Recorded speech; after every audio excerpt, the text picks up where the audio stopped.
اعوذ باللہ من الشیطان الرجیم بسم اللہ الرحمن الرحیم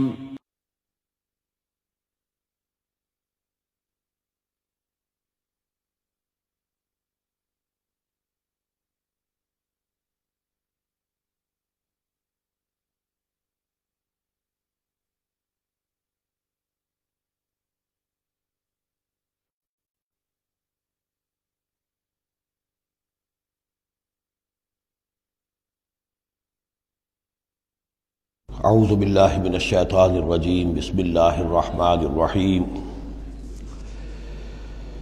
یا ایہا الذین آمنوا لا تحرموا طیبات ما احل اللہ لکم ولا تعتدوا ان اللہ لا يحب المعتدین صدق اللہ العظیم۔ شرائع سماویہ میں کھانے پینے کی چیزوں میں حلت و حرمت، تحلیل و تحریم جو ہے یہ بہرحال ایک اہم موضوع ہے۔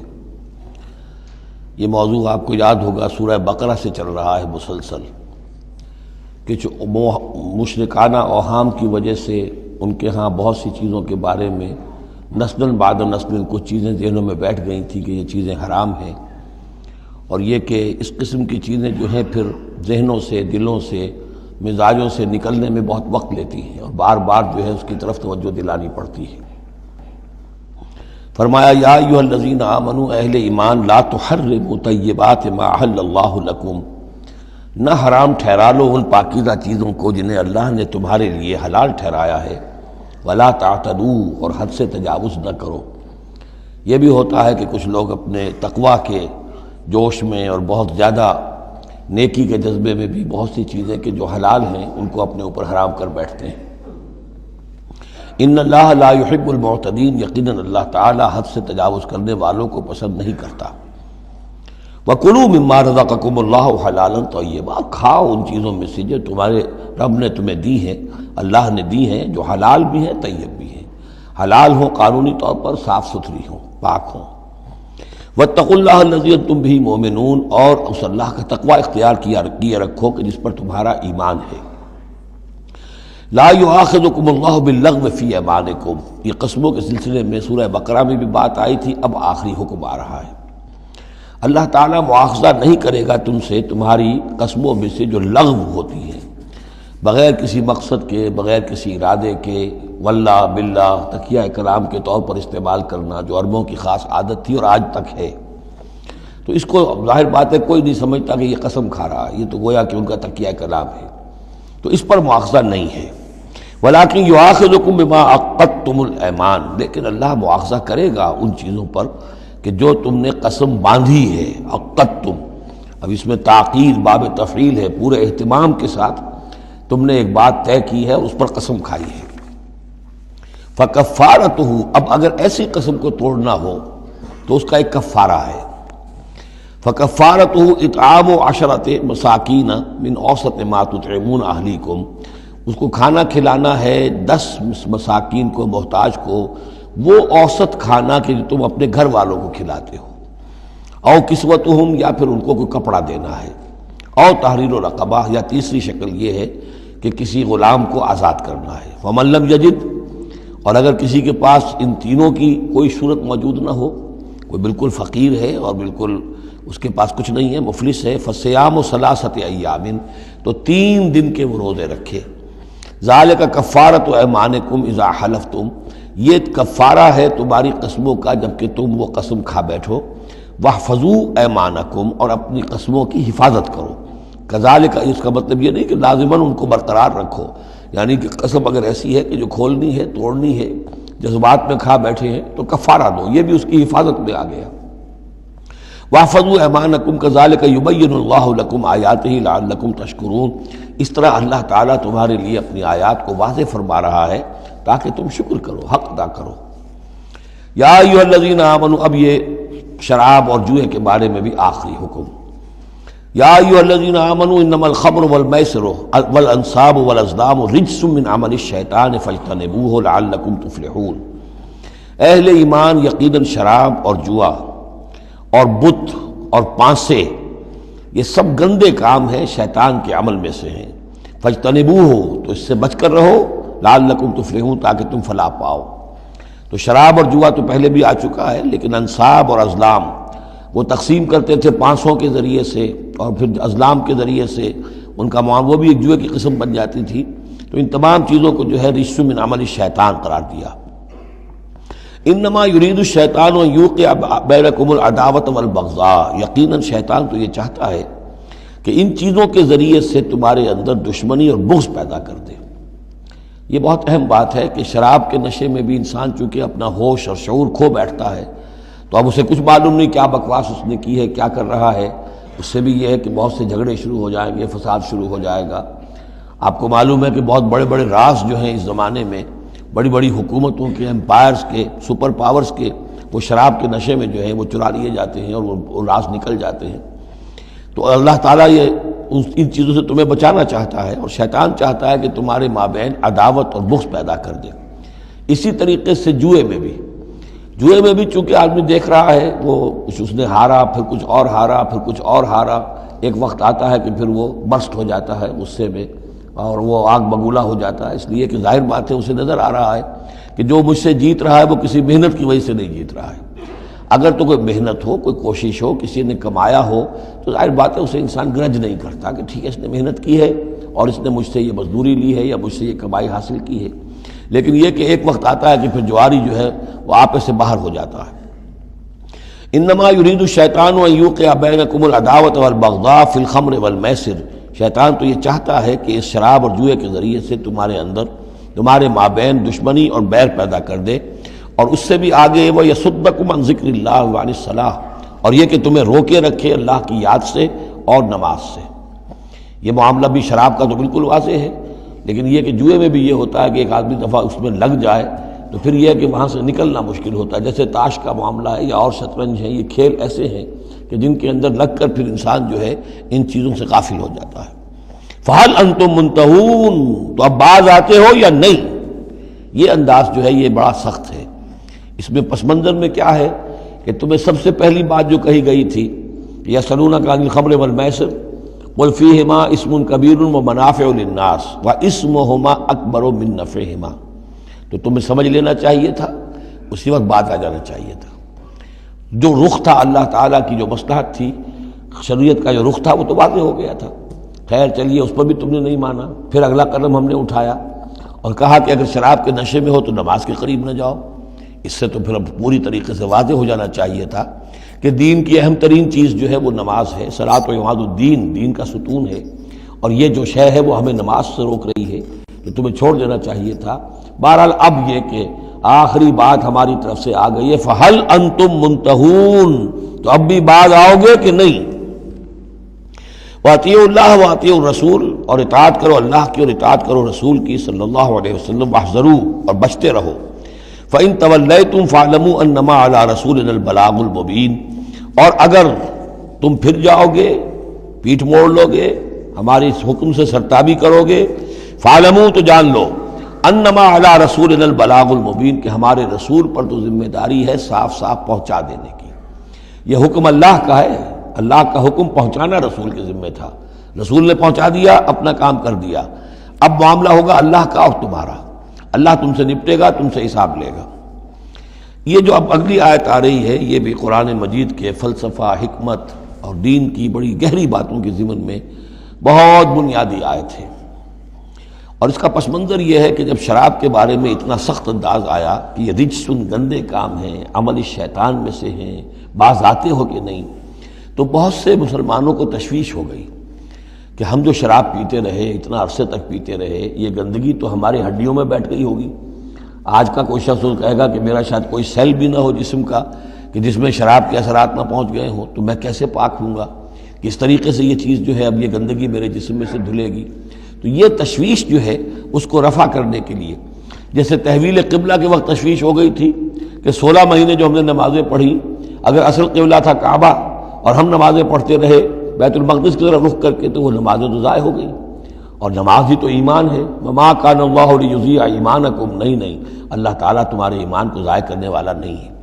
ایسے ہی یہاں ان کی دلجوئی کے لیے فرمایا، لیس علی الذین آمنوا وعملوا الصالحات جناح فیما طعموا، ان لوگوں پر جو ایمان لائے اور جنہوں نے نیک عمل کیے کوئی گناہ نہیں ہے اس میں جو کچھ پہلے کھا پی چکے، کسی شے کی حرمت کے قطعی حکم کے آنے سے پہلے جو کچھ کھایا پیا گیا جبکہ اس کی حرمت کا اعلان نہیں ہوا تھا تو اس کا کوئی گناہ ان پر نہیں رہے گا، یہ کوئی ان کی ہڈیوں میں بیٹھ جانے والی شے نہیں ہے۔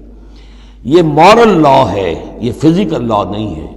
فزیکل لا میں تو ہوتا ہے کہ کچھ چیزوں کے اثرات جو ہیں وہ دائمی ہو جاتے ہیں، مورل لا میں تو یہ ہے کہ بڑے سے بڑا گناہ ہو، کوہ احد جتنے گناہ ہوں، صدق دل سے توبہ کی جائے سب صاف ہو جائیں گے۔ التائب من الذنب کمن لا ذنب لہ، گناہ سے حقیقی معنی میں توبہ کرنے والا بالکل ایسے ہے جیسے اس نے کبھی گناہ کیا ہی نہیں تھا، وہ تو نامہ اعمال جو ہے بالکل دھل جاتا ہے۔ لہذا اس تشویش کو اپنے قریب مت آنے دو۔ لیس علی الذین آمنوا وعملوا الصالحات جناح فیما طعموا، اب جو آ رہا حصہ، اذا اتقوا وآمنوا وعملوا الصالحات ثم اتقوا وآمنوا ثم اتقوا واحسنوا واللہ یحب المحسنین، جب تک کہ وہ تقوی کی روش اختیار کیے رکھیں اور ایمان لائیں اور نیک عمل کریں، پھر اور تقوی میں بڑھیں اور ایمان لائیں، پھر اور تقوی میں بڑھیں اور درجہ احسان پہ فائز ہو جائیں۔ واللہ یحب المحسنین، اور اللہ تعالیٰ محسنوں سے محبت کرتا ہے۔ یہ تین درجے ہیں اصل میں۔ ایک درجہ اسلام ہے، اللہ کو مان لیا، رسول کو مان لیا اور اس کے احکام پر چل رہے ہیں۔ ایک اس سے اوپر کا درجہ ہے ایمان، کہ وہ یقین کے درجے میں قلب میں وہ ایمان اتر گیا ہو اب، اور جب یہ ایمان قلب کے اندر اتر گیا ہے وَلَٰكِنَّ اللَّهَ حَبَّبَ إِلَيْكُمُ الْإِيمَانَ وَزَيَّنَهُ فِي قُلُوبِكُمْ، تو اب انہی اعمال میں، نماز پہلے بھی پڑھ رہا تھا، اب نماز کی اور شان ہوگی، اس کی کوئی اور کیفیت ہوگی، اس کی زندگی کے اندر ایک نیا رنگ آ جائے گا۔ صبغۃ اللہ ومن احسن من اللہ صبغہ۔ اس سے بھی آگے جا کر جب یہ ایمان اتنا گہرا ہو جائے کہ بالکل جیسے آنکھوں سے کوئی شخص کسی چیز کو دیکھ رہا ہو تو یقین ہوتا ہے، ان تعبد اللہ کانک تراہ فإن لم تکن تراہ فإنہ یراک، جب یہ کیفیت ہو جائے کہ تم اللہ کی بندگی کرو، اللہ کے لیے جہاد کرو، عمل کرو، بھاگ دوڑ کرو، اللہ کا تقویٰ اتنا ہو جائے کہ جیسے کہ تم اللہ کو اپنی آنکھوں سے دیکھ رہے ہو، تو یہ درجہ احسان ہے۔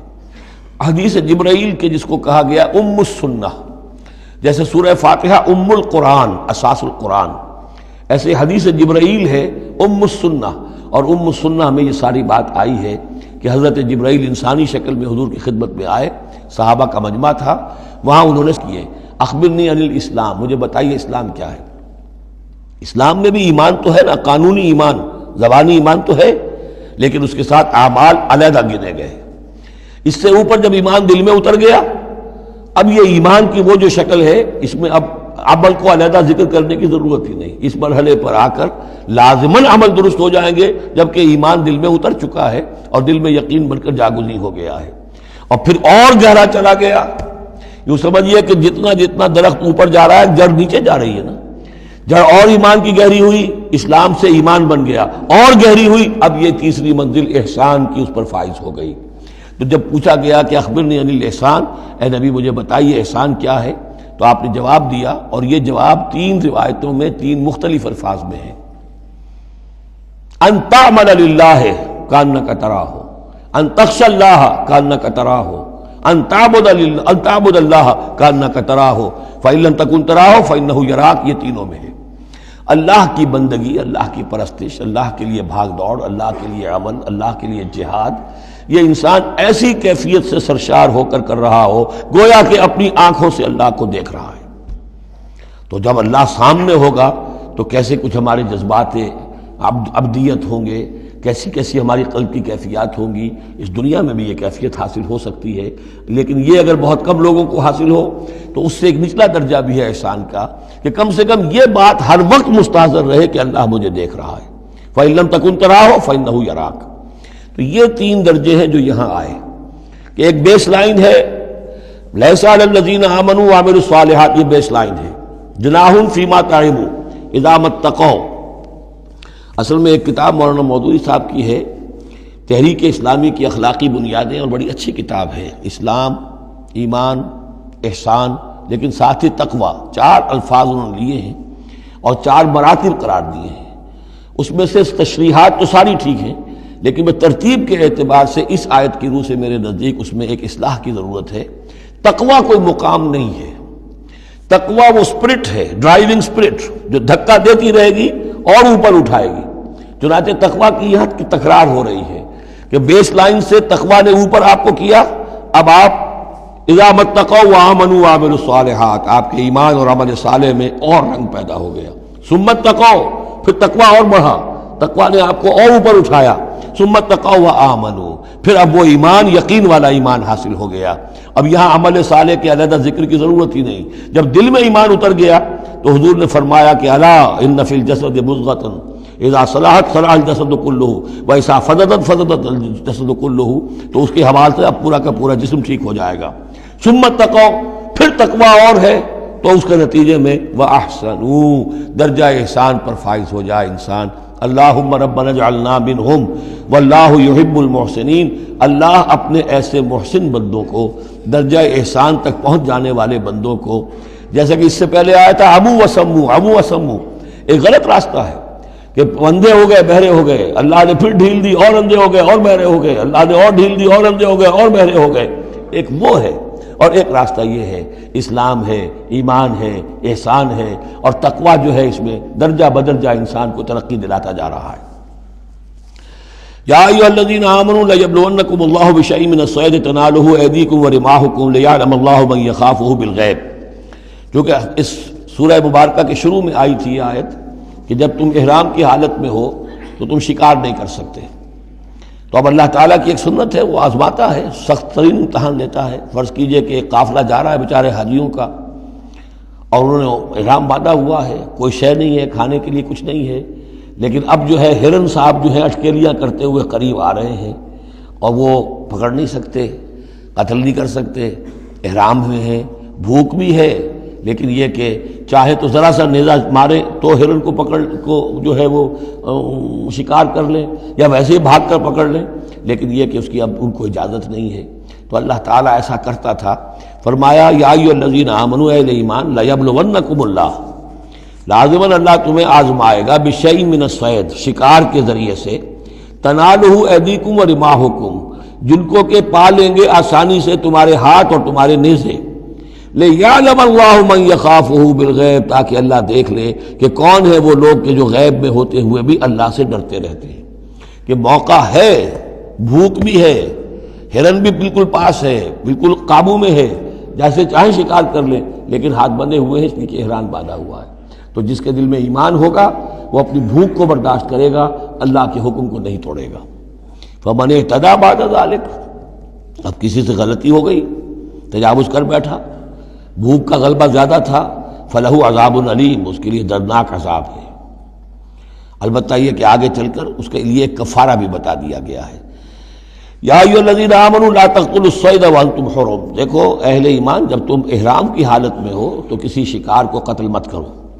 ومن قتلہ منکم، تو جو کوئی تم میں سے انہیں قتل کر بیٹھے، شکار کر بیٹھے، جان سے مار بیٹھے، متعمدن، جان بوجھ کر، فجزاء مثل ما قتل من النعم، تو پھر اس کا کفارہ ہوگا ویسا ہی ایک حیوان، ویسا ہی ایک چوپایا اللہ کی راہ میں صدقہ کیا جائے، اور وہ اس کا گویا کہ کفارہ بنا دیا جائے۔ کیسا ہے کہ اگر آپ نے ہرن مارا ہے تو پھر بکری یا بھیڑ، نیل گائے اگر مار لی ہے تو پھر گائے، اسی طریقے سے جس قسم کا، جس سائز کا اور جس اسٹیچر کا آپ نے وہ حیوان جو ہے شکار کیا، اسی کا اسے ایک برابر کا چوپایا دینا ہوگا۔ فجزاء مثل ما قتل من النعم یحکم بہ ذوی عدل منکم، دو آدمی تمہارے جو ہوں معتبر، وہ چاہیے کہ وہ اس کی گواہی دے کہ ہاں یہ جانور جو اس نے شکار کیا ہے یہ اس کے برابر ہو جائے گا۔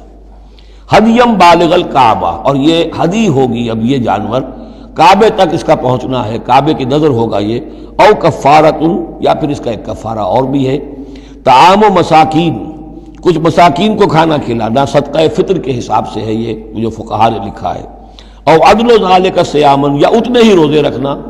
وہ بھی دیکھنا ہوگا کہ جانور جو تھا، بکری تھی، ہرن تھا، کتنے آدمی اس کو کھا سکتے تھے، اتنے آدمیوں کو کھانا کھلاؤ، یا پھر اتنے دن کے جو ہے وہ عدل ذالک صیامن روزے رکھو، لیذوق وبال امرہ، تاکہ وہ اپنے کیے کا کی سزا جو ہے وہ پالے۔ عفا اللہ عما سلف، اللہ معاف کر چکا ہے جو کچھ کے پہلے ہو چکا۔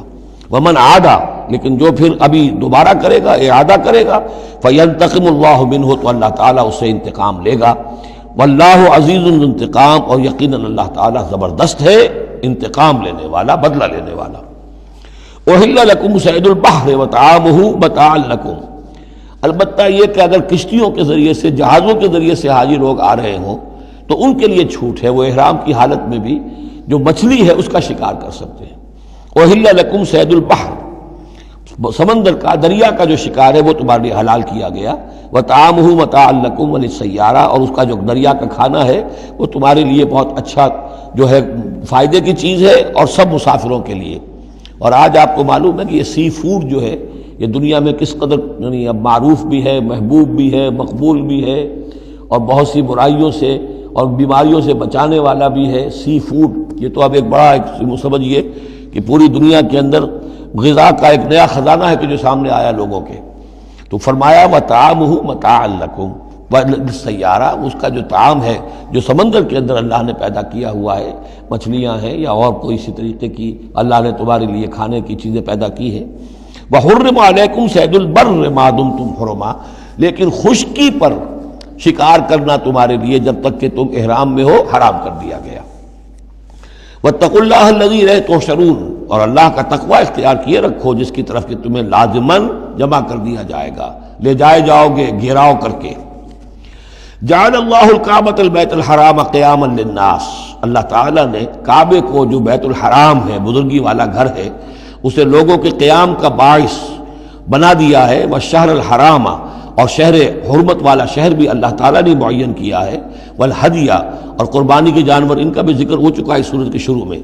والقلائد، اور وہ جانور جن کے گلوں میں پٹے ڈال دیے گئے ہوں نشانی کے طور پر کہ یہ کعبے کے لیے ہدی کے جانور ہیں، یہ سب اللہ تعالیٰ کی طرف سے ہے، اس کی توثیق ہو رہی ہے۔ یعنی یہ کوئی تمہاری جاہلیت کی روایات نہیں ہے، یہ چیزیں جو ہیں کعبے کی حرمت اور عظمت، اسی طریقے سے شہر حرام، اسی طریقے سے ہدی کے جانور، اور وہ کہ جن کے گلوں میں پٹے پڑے ہوئے ہوں ہدی کے جانور ہونے کے اعتبار سے۔ ذالک لتعلموا ان اللہ یعلم ما فی السماوات و ما فی الارض، یہ اس لیے کہ تم اچھی طرح جان لو کہ اللہ تعالیٰ کو آسمانوں اور زمین کی ہر شے کا علم حاصل ہے۔ ان اللہ بکل شیء علیم، اللہ تعالیٰ ہر چیز کا علم رکھتا ہے۔ اس کے مقابلے میں 4 چیزیں آئیں گی جو ان کے ہاں حرام ہو گئی تھی، ان کو پھر کہا جا رہا کہ اس کے لیے کوئی سند نہیں ہے کتاب میں موجود، وہ بعد میں آئیں گی۔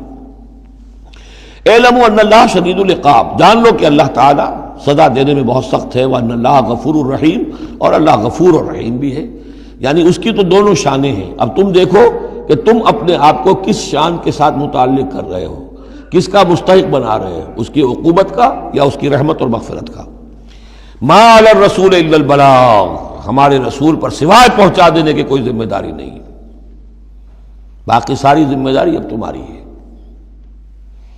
واللہ یعلم ما تبدون وما تکتمون، اور اللہ جانتا ہے جو کچھ کہ تم ظاہر کرتے ہو اور جو کچھ کہ تم چھپاتے ہو۔ قل لا یستوی الخبیث والطیب، اے نبی کہہ دیجئے ناپاک اور پاک برابر نہیں ہو سکتے۔ ولو اعجبک کثرت الخبیث، چاہے ناپاک شے کی کثرت جو ہے وہ تمہاری آنکھوں کو اچھی لگے۔ آدمی تو چاہتا ہے بہتات ہونی چاہیے بس ہر چیز کی، ناجائز حرام سے آیا ہوا مال ہو، جمع ہو گیا ہے، اچھا لگے گا آپ کو، ہے خبیث ہو۔ تو خبیث اور طیب برابر نہیں ہو سکتے، چاہے کثرت جو ہے خبیث کی وہ جو آنکھوں کو چکا چوندھ تو کرتی ہے، نظر کو خیرہ کرتی ہے، چمک تہذیب حاضر کی۔ فاتقوا اللہ یا اولی الالباب لعلکم تفلحون، تو اللہ کا تقوی اختیار کرو اے ہوش مندو تاکہ تم فلاح پاؤ۔ یا ایھا الذین آمنوا لا تسألوا عن اشیاء ان تبد لکم تسؤکم، اہل ایمان ان چیزوں کے بارے میں سوال نہ کرو کہ وہ اگر تم پر کھول دی جائیں، واضح کر دی جائیں تو تمہیں اچھی نہیں لگیں گی، تمہیں بری لگیں گی۔ بعض چیزوں کی طرف سے اللہ تعالیٰ نے خود خاموشی اختیار کی ہوتی ہے، خام خواہ سوال کر کر کے اور اس کو اپنے اوپر جو ہے ذمہ داری کو بڑھا لینا، یہ بھی ایک جو خاص قسم کی مذہبی ذہنیت ہوتی ہے، کھودنے کریدنے کی اور بال کا کھال اتارنے کی، اس کا نتیجہ یہ نکلتا ہے۔ چنانچہ حج کے بارے میں جب آیت نازل ہوئی وَلِلَّهِ عَلَى النَّاسِ حِجُّ الْبَيْتِ مَنِ اسْتَطَاعَ إِلَيْهِ سَبِيلًا، یہ سورہ آل عمران میں ہم پڑھ آئے ہیں۔ تو ایک صاحب کھڑے ہو گئے کہ حضور کیا ہر سال فرض ہے؟ حضور نے سوال سن لیا لیکن سنا انسنا کر دیا، دوسری طرف رخ کر لیا۔ اب وہ ادھر تشریف لے آئے، حضور کیا ہر سال فرض ہے؟ حضور نے پھر جو ہے اس سے اغماض برتا، پھر آپ نے رخ موڑ لیا، تیسری مرتبہ پھر آپ ناراض ہوئے کہ دیکھو اگر میں ہاں کہہ دوں تو قیامت تک کے لیے ہر سال حج فرض ہو جائے گا، جس چیز کے اندر اللہ تعالیٰ نے اجمال رکھا ہے اس میں تمہاری اس میں بہتری ہے. جو شخص ہر سال کر سکتا ہو کرے، لیکن یہ کہ فرضیت جو ہے اس کے ساتھ ہر سال کی قید اللہ نے نہیں لگائی. تم سوال کر کر کے اپنے لیے تنگی پیدا کر لو. جیسے وہ گائے کے بارے میں کیسا رنگ ہو اور کیا اس کی عمر ہو اور کیسی گائے ہو، یہ ساری چیزیں اسی طرح کی ہیں. لیکن یہ کہ ان تسألوا عنہا حین ینزل القرآن تبد لکم، اگر تم سوال کرو گے جبکہ ابھی قرآن کا نزول جاری ہے تو وہ ظاہر کر دی جائے گی. اللہ تعالیٰ نے اپنی حکمت کے تحت اس کے اوپر پردے ڈالے ہوئے ہیں. وہ سمجھتا ہے کہ اس میں تمہارے لیے تنگی ہو جائے گی، بہت زیادہ ہو جائے گا، لیکن اگر سوال کرو گے تو پھر وہ ظاہر کر دی جائے گی. عف اللہ عنہا، اللہ تعالیٰ نے اس میں درگزر سے کام لیا ہے، تو پر نرمی کی ہے. یہ کسی نسیان کی وجہ سے نہیں ہے، بھول کی وجہ سے نہیں ہے، غلطی کی وجہ سے نہیں ہے، معاذ اللہ. واللہ غفور حلیم، اللہ غفور ہے اور حلم والا ہے. قد سألها قوم من قبلکم ثم اصبحوا بها کافرین، تم سے پہلے کی قوم یہ اہل کتاب جو ہے اسی قسم کے سوال کرتے رہے اور پھر یہ کہ وہ اس کے انکار کرنے والے بن گئے. اب یہاں وہ چار چیزیں بھی آ رہی ہیں کہ جو ان کے ہاں بہت زیادہ مقدس ہو گئی تھی. ما جعل اللہ من بحیرۃ ولا صائبۃ ولا وسیلۃ ولا حام. وہاں کیا تھا؟ جعل اللہ الکعبۃ البیت الحرام قیاما للناس والشہر الحرام والہدی والقلائد. یہ چار چیزیں ان کی توثیق ہو گئی کہ یہ تو واقعتاً اللہ کی شریعت کے اجزاء ہیں، ان کا احترام اور ان کی حرمت کو بلوز رکھنا لازم ہے. یہ چار چیزیں یہ تمہارے جاہلیت کے دور کے جو مشرکانہ اوہام ہیں ان کی یادگاریں ہیں، اس کے لیے اللہ کی طرف سے کوئی سند نہیں ہے. ان چیزوں کے بارے میں بہت سے اقوال ہیں، لیکن میں یہاں آپ کو پڑھ کر سنا رہا ہوں کہ جو حضرت سعید ابن المسیب رحمۃ اللہ علیہ کی تفسیر صحیح بخاری میں جو ان الفاظ کی آئی ہے وہ مولانا شبیر احمد عثمانی صاحب نے اپنے حواشی میں نقل کی ہے. بحیرہ جس جانور کا دودھ بتوں کے نام کر دیتے تھے کوئی اپنے کام میں نہ لاتا تھا. صائبہ جو جانور بتوں کے نام پر ہمارے زمانے کے سانڈ کی طرح چھوڑ دیا جاتا تھا. وسیلہ جو اونٹنی مسلسل مادہ بچہ جنے درمیان میں نر بچہ پیدا نہ ہو اسے بھی بتوں کے نام پر چھوڑ دیتے تھے. حامی نر اونٹ جو ایک خاص عدد سے جفتی کر چکا ہو اسے بھی بتوں کے نام پر چھوڑ دیتے تھے. تو ان کو چھوڑ دیتے تھے کہ اب یہ کسی کوئی ان کو ہاتھ نہ لگائے، کوئی ان سے استفادہ نہ کرے، نہ ان کا گوشت کھایا جا سکتا ہے، نہ ان سے کوئی خدمت لی جا سکتی ہے، یہ محترم ہو گئے. تو اس کے لیے فرمایا ما جعل اللہ من بحیرۃ ولا صائبۃ ولا وصیلۃ ولا حام ولکن الذین کفروا یفترون علی اللہ الکذب. بلکہ یہ تو وہ لوگ جنہوں نے کفر کیا وہ افتراء کرتے رہے ہیں، جھوٹ گھڑتے رہے ہیں، اللہ کے ذمے یہ باتیں لگاتے رہے ہیں. واکثرهم لا یعقلون، ان کی اکثریت جو ہے وہ عقل سے عاری ہے. وَإِذَا قِيلَ لَهُمْ تَعَالَوْا إِلَىٰ مَا أَنزَلَ اللَّهُ وَإِلَى الرَّسُولِ، اور جب ان سے کہا جاتا ہے آؤ اس چیز کی طرف جو اللہ نے نازل فرمائی اور آؤ اللہ کے رسول کی طرف. بمصطفیٰ برسا خیش را کے دی ہم اوست، اگر بہو نہ رسیدی تمام بولا بیست. قالوا حسبنا ما وجدنا علیہ آباءنا، وہ کہتے ہیں ہمارے لیے وہ کافی ہے جس پر ہم نے اپنے آباء و اجداد کو پایا ہے. ان کی روایت یہی ہے، ان کی رسومات یہی تھیں، وہ کوئی جاہل تھوڑا ہی تھے.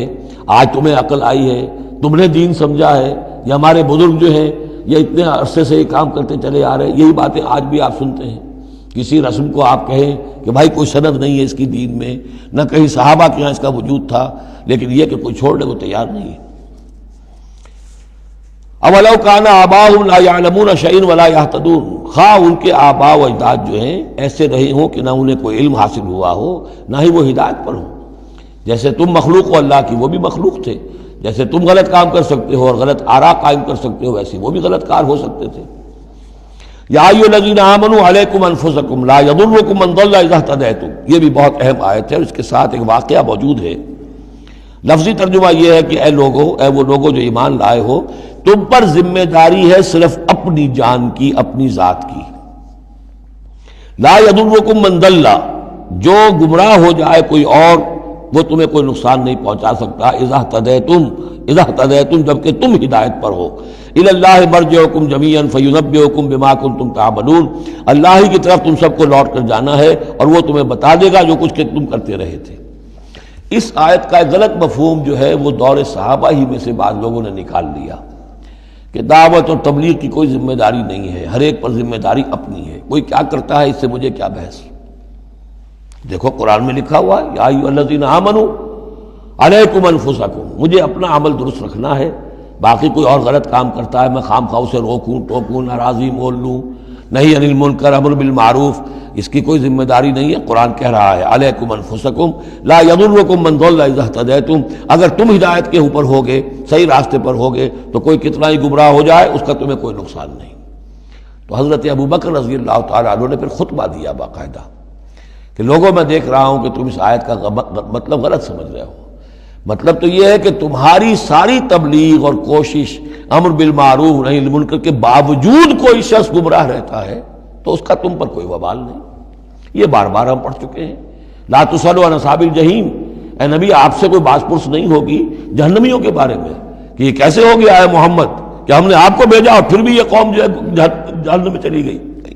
لیکن جہاں تک دعوت، تبلیغ، نصیحت، نہی عن المنکر، امر بالمعروف، یہ فرائض میں سے ہے، یہ فرض ساقط نہیں ہوتا اس آیت کی روح سے، بلکہ تمہاری ساری کوشش کے باوجود کوئی شخص ہے، والد ہے، بچہ فرض کیجئے اس کا کہیں آوارہ ہو گیا ہے، اپنی امکانی حد تک کوشش کیے جا رہا ہے، نہیں بچہ راستے پر آ رہا، تو ظاہر بات ہے کہ اللہ کے ہاں اگر اس نے پوری کوشش کی ہے، جد و جہد کی ہے، کوئی کوتاہی نہیں چھوڑی ہے اس میں، تو اب اس کا وبال اس پر تو نہیں آئے گا، لیکن اپنا فرض ادا کرنا لازم ہے۔ یا ایھا الذین آمنوا علیکم انفسکم لا یضرکم من ضل اذا اہتدیتم الی اللہ مرجعکم جمیعا فینبئکم بما کنتم تعملون، تو تم سب کو لوٹ کر جانا ہے اللہ ہی کی طرف اور پھر وہ تمہیں جتلا دے گا جو کچھ کہ تم کرتے رہے تھے۔ یا ایھا الذین آمنوا شہادۃ بینکم اذا حضر احدکم الموت حین الوصیۃ اثنان ذوی عدل منکم، اہل ایمان تمہارے مابین شہادت کا نصاب، جبکہ تم میں سے کسی کی موت کا وقت آ جائے اور وہ وصیت کر رہا ہو تو دو معتبر اشخاص کا ہونا چاہیے۔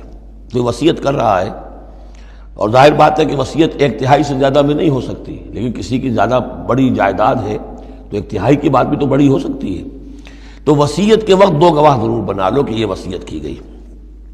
او آخران من غیرکم، اور وہ جو گواہ ہیں وہ تمہارے لوگوں میں سے ہونے چاہیے، خاندان میں سے، اس آبادی میں سے، قبیلے میں سے، جو معروف ہوں، جانتے ہوں۔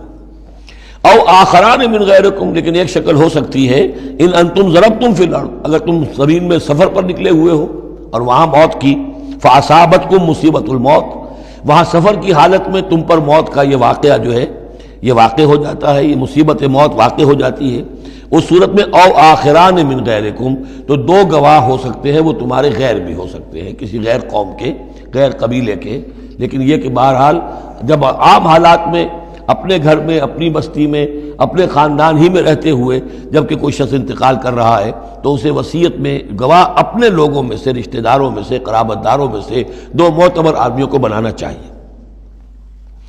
تحبسونہما من بعد الصلاۃ، اب اس کے بعد جب یہ کہ اس کا انتقال ہو گیا تو اب یہ کہ وصیت کا مسئلہ آئے گا، لوگ پوچھیں گے کیا واقعی یہ وصیت جو ہے اس شخص کی ہے؟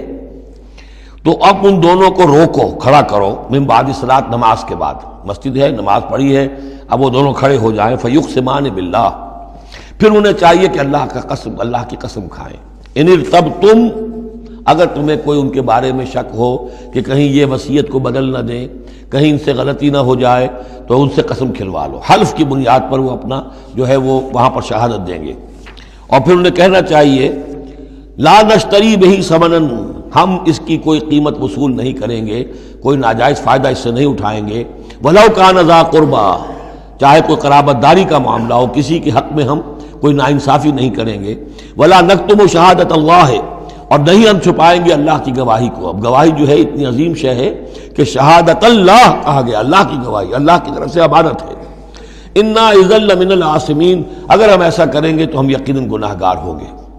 فإن عثر على انہما استحقا اسما، پھر اگر یہ خبر ہو، یہ شک ہو، یہ اطلاع ملے کہ ان دونوں نے تو گناہ کمایا ہے، جھوٹ بولا ہے، حلفیہ بیان بھی غلط دیا ہے، وصیت میں ترمیم کی ہے، وصیت کو بدل دیا ہے، اس کے باوجود کہ نماز کے بعد حلف اٹھا کر یہ بات کر رہے ہیں، آخر انسان ہے، ہر معاشرے میں ہر طرح کا انسان ہر وقت موجود رہتا ہے۔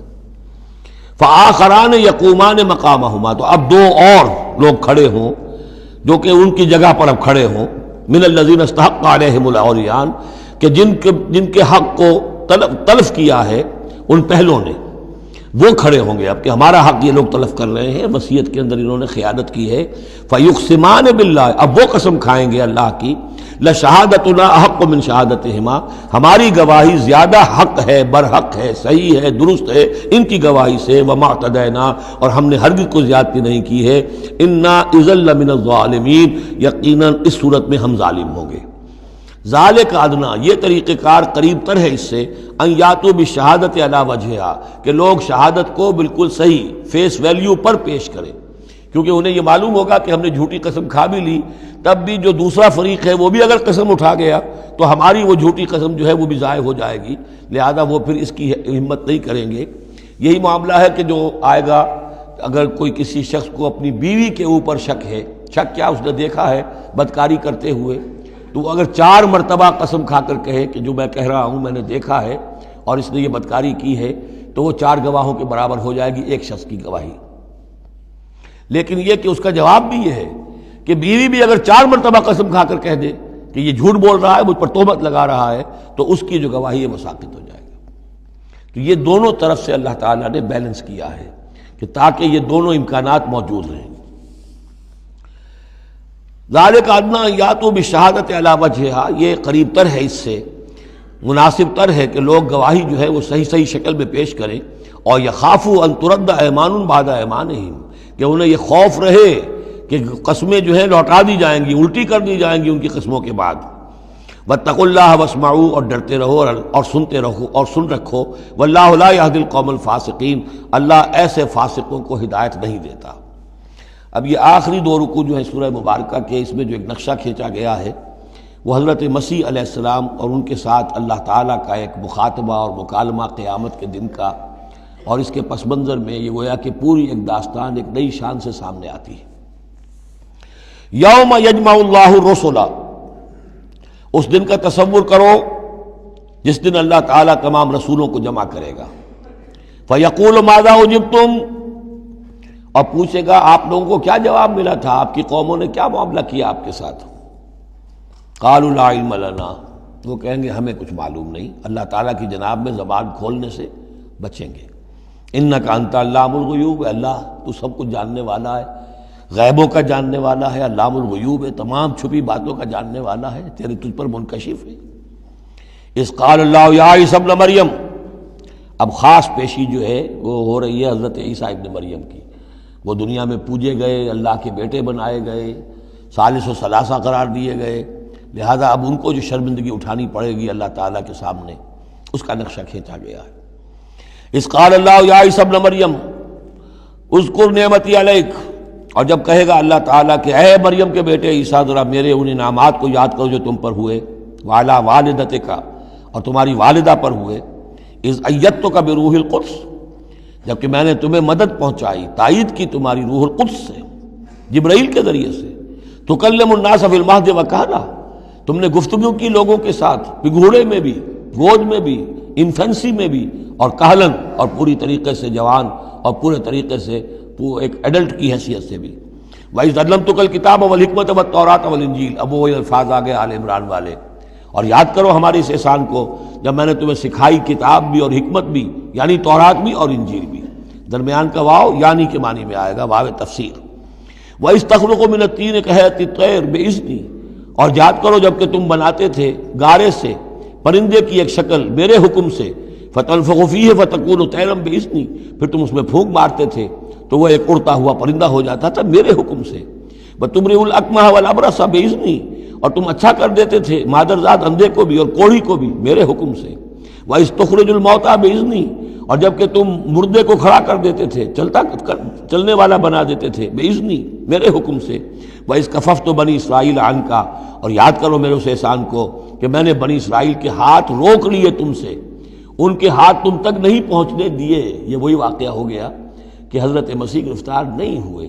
حضرت مسیح کو عین اس وقت جب کہ وہ پولیس والے داخل ہوئے باغ میں، 4 فرشتے اترے ہیں اور لے کر آسمان پر چلے گئے۔ وَإِذْ كَفَفْتُ بَنِي إِسْرَائِيلَ عَنْكَ، میں نے ہاتھ روکے رکھے بنی اسرائیل کے تجھ سے۔ اِذْ جِئْتَهُم بِالْبَيِّنَاتِ، جب تم ان کے پاس آئے کھلے معجزوں کے ساتھ۔ فَقَالَ الَّذِينَ كَفَرُوا مِنْهُمْ، تو کہا ان لوگوں نے جنہوں نے ان میں سے کفر کیا، إِنْ هَذَا إِلَّا سِحْرٌ مُبِينٌ، نہیں ہے یہ تو بالکل کھلا یقیناً ان ھذا الا نہیں ہے یہ مگر کھلا جادو۔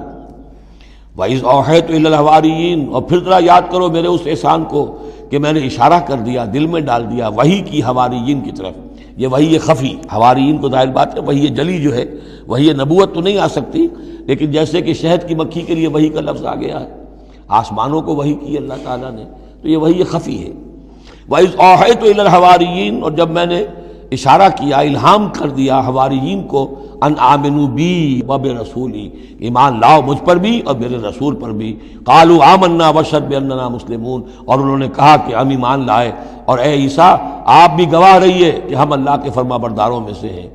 اذ قال الحواریون، اور ذرا یاد کرو اس واقعے کو جب کہ حواریین نے یہ کہا، یا عیسیٰ ابن مریم، اے عیسیٰ مریم کے بیٹے، حل تستطیع ربک، کیا آپ کے رب کو یہ قدرت حاصل ہے، ان ینزل علینا مائدۃ من السماء، کہ ہم پر آسمان سے ایک دسترخوان اتر آئے۔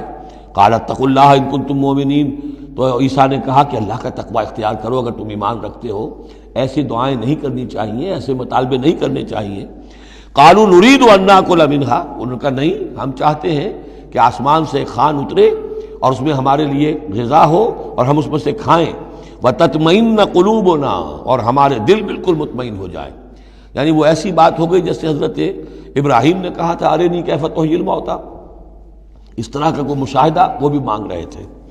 وَنَعْلَمَ، اور ہمیں یہ معلوم ہو جائے پوری طریقے سے، ان قد صدقتنا، کہ آپ نے جو باتیں بھی ہم سے کہی ہیں بالکل سچی ہیں، کسی شک و شبے کی کوئی گنجائش نہیں۔ وَنَكُونَ عَلَيْهَا مِنَ الشَّاهِدِينَ، اور ہم ان تمام باتوں پر پورے گواہ بن جائیں، ہمیں وہ یقین کامل حاصل ہو جائے کہ پھر ہم آپ کی جانب سے جب تبلیغ کریں لوگوں کے اندر تو ہمارے اپنے دل میں کہیں کسی شک و شبے کا کوئی کانٹا چبھا ہوا باقی نہ رہ گیا ہو۔ قال عیسیٰ ابن مریم، تو اس پر حضرت عیسیٰ ابن مریم نے دعا کی، اللہم ربنا انزل علینا مائدۃ من السماء، اے اللہ، اے ہمارے رب، اتار دے ہم پر ایک دسترخوان، ایک خوان بھرا ہوا آسمان سے، تکون لنا عیدن، وہ ہمارے لیے ایک عید بن جائے گا، جشن کی بات ہو جائے گی، آسمان سے خاص تیرے ہاں سے کھانا ہمارے لیے آئے، لأولنا وآخرنا، ہمارے پہلوں کے لیے بھی پچھلوں کے لیے بھی، وآیۃ منک، اور ایک نشانی بن جائے گی تیری جانب سے، وارزقنا، اور ہمیں رزق عطا فرما، وانت خیر الرازقین، اور یقیناً تو بہترین رزق دینے والا ہے۔ قال اللہ نے جواباً ارشاد فرمایا، انی منزلها علیکم، ٹھیک میں نازل کر دوں گا وہ تم پر، فمن یکفر بعد منکم، لیکن پھر اس کے بعد جو کوئی کفر کی روش اختیار کرے گا، فانی اعذبہ عذابا لا اعذبہ احد من العالمین، پھر اس کو میں وہ عذاب دوں گا جو تمام جہانوں میں کسی اور کو نہیں دوں گا۔ یعنی جب اس طرح کا خرق عادت کوئی چیز دکھا دی جائے، کھلا معجزہ، پھر رعایت نہیں ہوتی۔ چنانچہ قوموں کا معاملہ یہی تھا، قوم سمود نے مطالبہ کیا حضرت صالح علیہ السلام سے کہ ابھی اس چٹان میں سے ایک گابن جو اونٹنی برآمد ہو جانی چاہیے، وہ اونٹنی جو ہے برآمد ہو گئی، لیکن اب رعایت نہیں تھی۔ اب اگر ایمان نہیں لاؤ گے تو اب کہہ دیا گیا چند دن ہے تم بس ہو گیا، اب اس کے بعد ختم ہو جاؤ گے، اس لیے کہ اس قسم کی نشانیاں دکھانے کے بعد پھر وہ رعایت نہیں رہتی، مہلت ختم ہو جاتی ہے۔ یہ بات بہت تفصیل سے آئے گی سورہ شعراء میں کہ اے نبی یہ جو آپ سے نشانیاں مانگ رہے ہیں اور ہم نہیں دکھا رہے، یہ ان کی خیر خواہی میں، اگر جس قسم کی نشانی یہ مانگ رہے ہیں وہ ہم دکھا دیں گے تو ان کی مہلت ابھی ہمیں ختم کرنی ہوگی، پھر ان کو مزید رعایت نہیں دی جا سکے گی۔ اور اس قسم کے معجزے دیکھ کر پہلے بھی کوئی ایمان نہیں لایا، نہ یہ لائیں گے۔ اندر جو فساد ہے نیت کا، وہ کہاں انہیں ماننے دے گا۔ نہ قوم صالح نے مانا، حالانکہ ان کو اپنی نگاہوں کے سامنے انہوں نے ایسا معجزہ دیکھ لیا۔ حضرت عیسیٰ کے معجزوں کو یہودیوں نے نہیں مانا، جادو قرار دیا۔ تو معجزے سے ایمان تو کوئی لایا نہیں، سوائے وہ جادوگر جو تھے حضرت موسیٰ علیہ السلام سے جن کا مقابلہ ہوا تھا۔ باقی یہ کہ عام قوم جو ہے، فرعون تو ایمان نہیں لایا، فرعون کے جو درباری ہیں وہ ایمان نہیں لائے۔ تو اس لیے یہ جو ہوتا ہے کہ اگر کوئی اس قسم کی نشانی دکھا دی جائے تو یہ اصل میں پھر لوگوں کے لیے اس اعتبار سے ان کے خلاف جا پڑتی ہے کہ ابھی اللہ کچھ اور مہلت دیتا، کچھ اور ڈھیل دیتا، کچھ اور لوگ سمجھ لیتے، کچھ اور لوگوں کو ایمان کی توفیق مل جاتی اور وہ سلسلہ بند ہو جاتا ہے۔ قال اللہ انی منزلها علیکم فمن یکفر بعد منکم، میں نازل تو کر دوں گا تم پر وہ، لیکن پھر اس کے بعد جو کوئی بھی تم میں سے کوئی کفر کی روش اختیار کرے گا، ناشکری کرے گا، فإنی اعذبہ عذابا لا اعذبہ احد من العالمین، تو پھر اس کو عذاب وہ دوں گا جو تمام جہانوں میں کسی اور کو نہیں دوں گا۔ وَإِذْ قَالَ اللَّهُ يَا عِيسَى ابْنَ مَرْيَمَ، اب یہ آخری ڈراپ سین ہے اس کا اور بہت سخت ہے یہ. اور جب کہے گا اللہ تعالیٰ اے مریم کے بیٹے عیسیٰ، أَأَنْتَ قُلْتَ لِلنَّاسِ اتَّخِذُونِي وَأُمِّيَ إِلَٰهَيْنِ مِن دُونِ اللَّهِ، کیا تم نے کہا تھا لوگوں سے کہ مجھے اور میری ماں کو بھی الہ بنا لینا، معبود بنا لینا اللہ کے سوا؟ تم نے کہا تھا. قال سبحانک، حضرت عیسیٰ فرمائیں گے، عرض کریں گے اللہ تو پاک ہے. ما یکون لی ان اقول ما لیس لی بحق، میرے لیے کیسے ممکن تھا کہ میں وہ بات کہتا جس کے کہنے کا مجھے کوئی حق حاصل نہیں. ان کنت قلتہ فقد علمتہ، اگر میں نے وہ بات کہی ہوتی تو پروردگار وہ تیرے علم میں ہوتی. تعلم ما فی نفسی، تو جانتا ہے جو کچھ میرے جی میں ہے. ولا اعلم ما فی نفسک، میں تو نہیں جانتا جو تیرے جی میں ہے. انک انت علام الغیوب، یقیناً تو تمام غیبوں کا جاننے والا ہے. حقیقت تیری نگاہ کے سامنے تو موجود ہے. ما قلت لہم، میں نے ہرگز ان سے کچھ نہیں کہا. الا ما امرتنی بہ، مگر وہی کچھ جس کا کہ تو نے مجھے حکم دیا تھا. ان اعبدوا اللہ ربی و ربکم، اور وہ یہی بات تھی کہ میں نے ان سے یہی کہا تھا کہ پرستش کرو اور بندگی کرو اللہ کی، جو میرا بھی رب ہے اور تمہارا رب ہے، مجھ بھی رب ہے.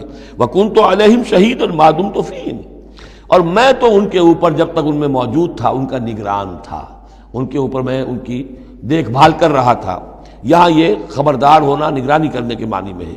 وکنت علیہم شہیدا ما دمت فیہم فلما توفیتنی، جب تو نے مجھے اٹھا لیا. اب یہاں بھی توفیتا موت کے معنی میں نہیں ہے، انی متوفی کا، وہ یاد رکھ لیجیے ساری بحث جو میں کل کر چکا ہوں. جب تو نے مجھے اٹھا لیا، کنت انت الرقیب علیہم، تو اس کے بعد تو ظاہر ہے کہ تو ہی نگران تھا ان پر. وانت علی کل شیء شہید، اور یقیناً تو ہر چیز پر نگران ہے، ہر چیز پر گواہ ہے، ہر چیز سے باخبر ہے. ان تعذبہم فانہم عبادک، اگر تو انہیں عذاب دے تو وہ تیرے بندے ہیں، تجھے کل اختیار حاصل ہے، جس طرح چاہے عذاب دے. وَإِن تغفر لَهُمْ، اور اے اللہ اگر تو انہیں بخش دے، فَإِنَّكَ أَنْتَ الْعَزِيزُ الْحَكِيمُ، تو تو زبردست ہے، حکمت والا ہے. یہ بہترین انداز ہے، میں درخواست بھی ہے، معافی کی درخواست بھی ہے. وہ اپنی شفقت، رافت نوع انسانی کے حق میں انبیاء کے اندر جو ہوتی ہے، لیکن اس سے آگے بڑھ کے بھی نہیں کہہ سکتے. مقام عبدیت یہی ہے، العبد عبد وان ترقى والرب رب وان تنزل، اختیار تیرا ہے.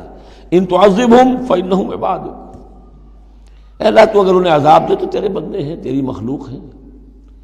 وان تغفر لہم، اور اگر تو معاف فرمانا چاہے تو تجھ سے تو کوئی بات پرس نہیں کر سکتا، کوئی جواب طلبی نہیں کر سکتا کہ تو نے کیسے معاف کر دیا.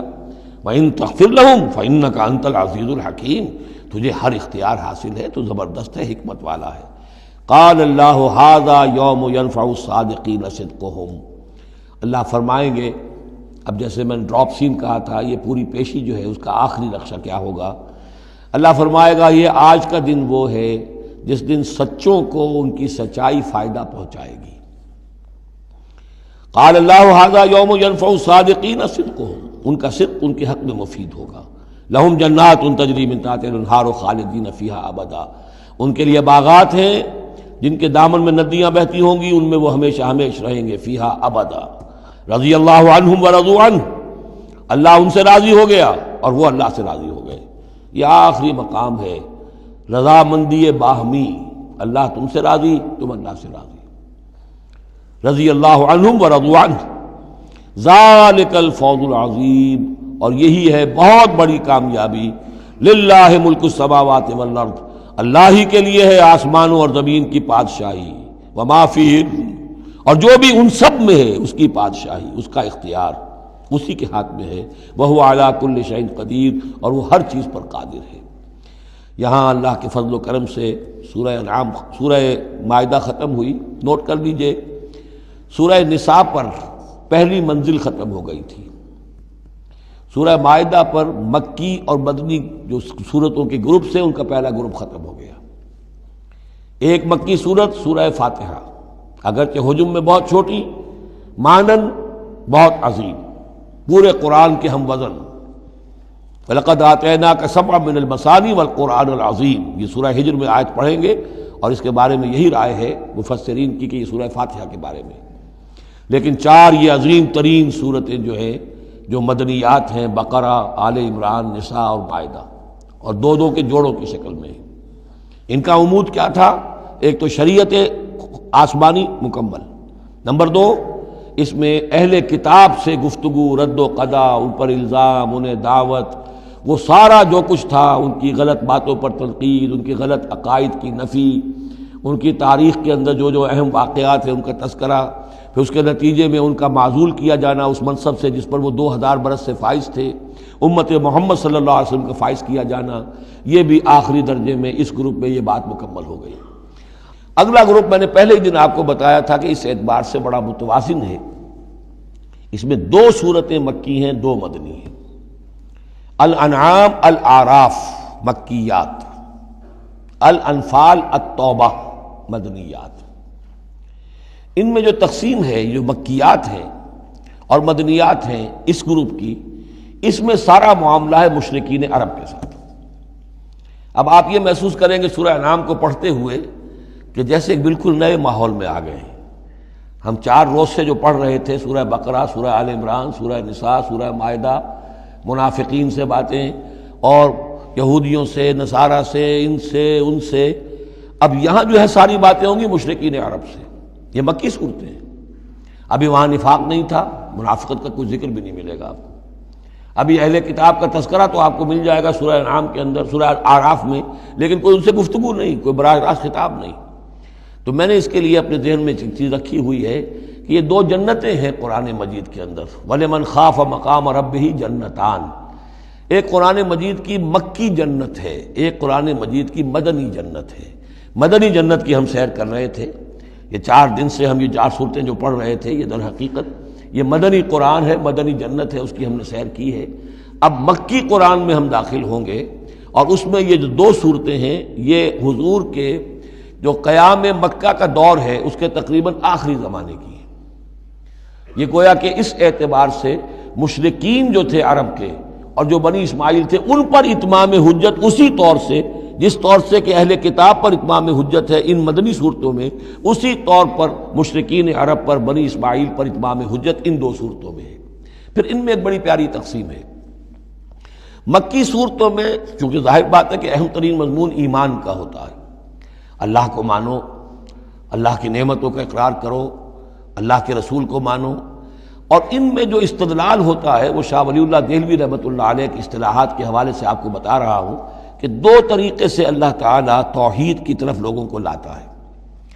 التذکیر بآلاء اللہ، اللہ کے احسانات، اللہ کی عظمت، اللہ کی نشانیاں، اللہ کی قدرت، اللہ کی صناعیاں، یہ تو آیات آفاقیہ، آیات انفسیہ، اور اللہ کے احسانات تم پر، ان کی نعمتوں کا تذکرہ، اس کو کہتے ہیں التذکیر بآلاء اللہ، اللہ کے احسانات اور اس کی قدرت کے جو کرشمے ہیں ان کے حوالے سے یاد دہانی، تذکیر۔ اللہ تعالیٰ کا ایمان ہمارے اندر ہے، ڈورمنٹ ہے، بالقوہ ہے، سویا ہوا ہے، اسے جگانے کے لیے یہ آیات قرآنیہ آتی ہیں، اسے ایکٹیویٹ کرنے کے لیے وہ پوٹینشیل ایمان ایکچوئل ایمان بن جائے، لیکن اس کے لیے تذکیر ہے، یاد دہانی۔ اس تذکیر کا ایک پہلو ہے التذکیر بآلاء اللہ، اللہ کی نعمتوں، اس کی صنائیوں، اس کی قدرتوں کے حوالے سے اللہ کے ایمان کی دعوت۔ ایک ہے التذکیر بایام اللہ، اللہ کے دنوں کے حوالے سے۔ اللہ کے دنوں میں سب سے بڑے دن وہ ہیں جن میں اللہ تعالیٰ نے بڑی بڑی قوموں کو تہس نہس کر دیا۔ پوری قوم نوح غرق کر دی گئی، پوری قوم عاد برباد کر دی گئی، نسیا منسیا، پوری قوم سمود ختم کر دی گئی، چند ساتھی اہل ایمان اور وقت کے رسول بچا لیے گئے۔ ایک کشتی پر حضرت نوح اور ان کے ساتھی، محدود چند اہل ایمان، باقی پوری نوع انسانی اس وقت تک اتنی ہی تھی، ختم ہو گئی۔ اس طرح قوم عاد پوری ختم ہو گئی، حضرت ہود اور چند لوگ بچا لیے گئے۔ قوم سمود پوری ختم ہو گئی، حضرت صالح اور چند اہل ایمان بچا لیے گئے۔ قوم شعیب پوری ختم ہو گئی، مدین کے لوگ، صرف حضرت شعیب اور ان کے چند ساتھی بچا لیے گئے۔ عمورہ اور صدوم کی بستیاں برباد کر دی گئی، صرف حضرت لوط علیہ السلام اور ان کی بیٹیاں وہاں سے نکل سکی ہیں، باقی پوری قوم ختم ہو گئی۔ تو یہ ایام اللہ، آل فرعون غرق کر دیے گئے۔ یہ اللہ کی سنت رہی ہے کہ جب بھی کبھی اس نے کسی قوم کی طرف رسول کو بھیجا، نبی نہیں، رسول، جب رسول بھیج دیا گیا، اب اگر قوم نے رسول کو رد کر دیا تو پھر اس کے ساتھ رعایت نہیں ہے، پھر وہ قوم ختم کر دی جائے گی، گویا کہ ثابت ہو گیا ان میں کوئی خیر نہیں ہے۔ جیسے آپ کسی باغ میں سے پتے وتے جھاڑ جھکاڑ جمع کر کے آگ لگا دیتے ہیں تو گویا کہ یہ دنیا کے باغ کے اندر اب یہ جھاڑ جھکاڑ ہے، ان میں کوئی خیر رہا ہی نہیں۔ نبی کے رسول کے آنے کے بعد بھی یہ لوگ جو ہیں ان کی آنکھیں نہیں کھلی تو معلوم ہوا کہ اب ان کے اندر کوئی خیر نہیں ہے، تو ان کو ختم کر دیا جائے اور زمین کو پاک کر دیا جائے، یہ زمین کا بوجھ ہے، زمین کے لیے گندگی ہے، پاک کر دیا جائے۔ یہ ایام اللہ ہے جن کا ذکر قرآن مجید میں بار بار آتا ہے۔ اس کے علاوہ ایام کا معاملہ پھر ایک ابتدا ہے، ازل کے اندر کیا ہوا ہے وہ بھی تو یوم ہی ہے نا، ٹائم کے حوالے سے، اور پھر کیا ہوگا ابد میں، آخرت میں کیا ہوگا۔ یہ جو ہے سلسلہ تخلیق اور ازلی حقائق، اور پھر یہ کہ بعث بعد الموت، اور پھر کیا ہونا ہے عالم برزخ میں، اور پھر کیا ہونا ہے عالم آخرہ میں، اور پھر کیا ہوگا وہاں پر اصحاب جنت بھی ہوں گے، اصحاب جہنم بھی ہوں گے، اور وہ بھی ہوں گے کہ جو درمیان میں ہوں گے، تو یہ تمام چیزیں جو ہیں یہ آئیں گی سورہ اعراف کے اندر۔ تو یہ تقسیم ہے توحید کے موضوع پر، یہ دونوں صورتیں بہت جامع، لیکن اول سورہ انعام کے اندر التذکیر بآلاء اللہ، اور ثانیاً سورہ اعراف اس میں آئے گی التذکیر بایام اللہ، اس کا سب سے بڑا مضمون جو ہے وہ اس پر مشتمل ہے۔ اور اس کے بارے میں ایک روایت یہ بھی ہے اس سورہ انعام کے بارے میں کہ یہ پوری سورت ایک ہی وقت میں نازل ہوئی ہے۔ سورہ بقرہ کی آیات مختلف اوقات میں نازل، سورہ مائدہ اسی طریقے سے، لیکن یہ سورت پوری کی پوری بیک وقت نازل ہوئی ہے، اور الفاظ یہ آتے ہیں کہ 70,000 فرشتوں کے جلوں میں حضرت جبرائیل علیہ السلام اس سورت کو لے کر اترے ہیں، اور یہ پوری سورہ انعام ایک ہی نشست میں، یوں سمجھیے ایک ہی تنزیل کے اندر یہ جوں کی تو اسی طرح پوری کی پوری اتری ہے۔ بارک اللہ لی ولکم فی القرآن العظیم ونفعنی وإیاکم بالآیات والذکر الحکیم۔